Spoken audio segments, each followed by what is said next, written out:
Hello दोस्तों, स्वागत है आपके अपने YouTube channel BK physics master में। फिर से हाजिर हूँ बहुत ही इंपॉर्टेंट वीडियो के साथ। आज की इस वीडियो में हम क्लास 12 केमिस्ट्री का एक बहुत ही इंपॉर्टेंट टॉपिक जो कि है शून्य कोटि की अभिक्रिया के लिए वेग स्थिरांक का व्यंजक का निर्धारण करने वाले यानी समझने वाले हैं। तो बहुत ही इंपॉर्टेंट टॉपिक है, बोर्ड परीक्षा में सबसे ज़्यादा पूछे जाने वाला प्रश्न है। एक तो आता है शून्य कोटि की अभिक्रिया के लिए वेग स्थिरांक का व्यंजक एक, या प्रथम कोटि की अभिक्रिया के लिए वेग स्थिरांक का व्यंजक, और जो भी लॉन्ग आंसर में यानी दीर्घ उत्तरीय प्रश्न में आता है। तो इसे हम आज बहुत ही सिंपल तरीके से तैयार करेंगे। तो वीडियो को अंत तक जरूर देखिएगा, पसंद आए तो लाइक कीजिएगा, ज़्यादा से ज़्यादा हो सके शेयर कीजिएगा, नए हो सब्सक्राइब जरूर कीजिएगा। आइए स्टार्ट करते हैं, जानते हैं शून्य कोटि की अभिक्रिया के लिए वेग स्थिरांक का व्यंजक क्या होता है।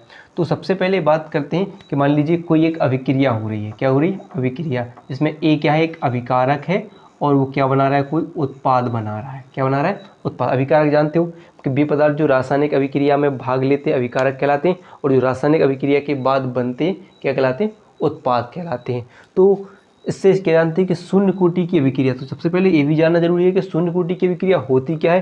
पेपरों में परिभाषा पूछ ली जाती है, आ जाती है। तो शून्य कोटि की अभिक्रिया क्या होती है?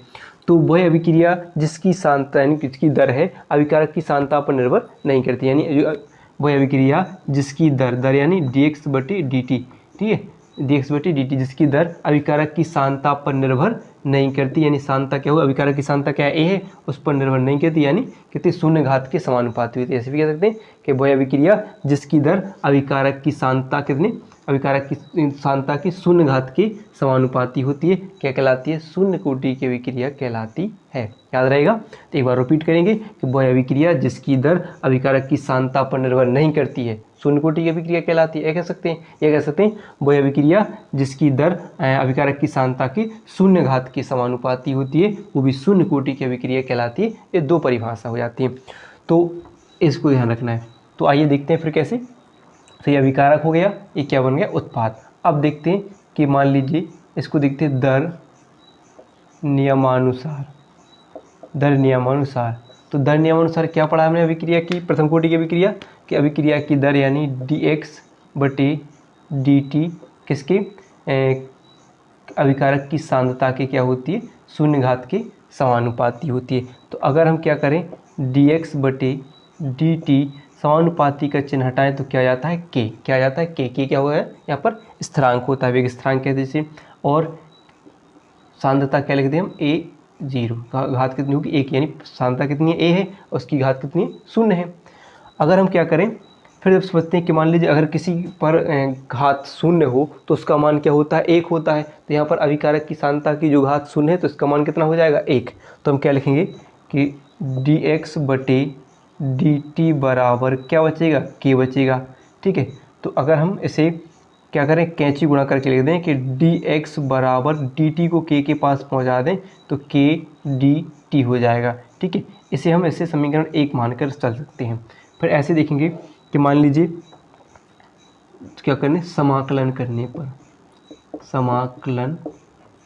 करने पर यानी अगर हम दोनों पक्षों का करने पर दोनों पक्षों का क्या करें? समाकलन करें तो क्या होगा कि समाकलन किसका होगा? समाकलन dx हो जाएगा। यहाँ पर क्या होगा? k यानी स्थिरांक का समाकलन नहीं होगा, समाकलन किसका हो जाएगा? dt का हो जाएगा। तो आपने पढ़ा है कि dx बराबर क्या हो जाएगा? x, और dt बराबर क्या हो जाएगा? t। समाकलन स्थान जिसे खोलते तो यहाँ पर देखेंगे dx बराबर क्या हो जाएगा? x बचेगा, k का समाकलन नहीं हुआ, dt का समाकलन होगा तो क्या बचेगा? इनटू क्या हो जाएगा? t आ जाएगा, और यहाँ पर एक c बचेगा जिसे हम समाकलन स्थिरांक कहेंगे, यानी लिख सकते हैं जहाँ c एक समाकलन स्थिरांक है, ठीक है। इसे हम समीकरण 2 नाम दे सकते हैं, ठीक है। अगर मान लीजिए अब अगर किसी कारणवश यानी प्रारंभिक सांद्रता पर अगर x बराबर 0 मान लें और t बराबर 0 मान लें, तब क्या होगा? तो रख दें हम कि x की जगह पे क्या रखें? 0 रखें, k कितना? k, और t कितना है? 0 प्लस क्या हो जाएगा? c। तो क्या हो जाएगा? ये भी 0 हो जाएगा, यानी j0 और j0, यानी c बराबर निकल के क्या आ जाएगा? 0 आ जाएगा। अब अगर हम लिखें कि c का मान समीकरण 2 में रखने पर, तो समीकरण 2 में हम c का मान रख दें तो क्या हो जाएगा x बराबर k इंटू टी प्लस 0, यानी c का मान कितना है 0 तो रख देंगे, तो क्या निकल कर आ जाएगा x बराबर के टी।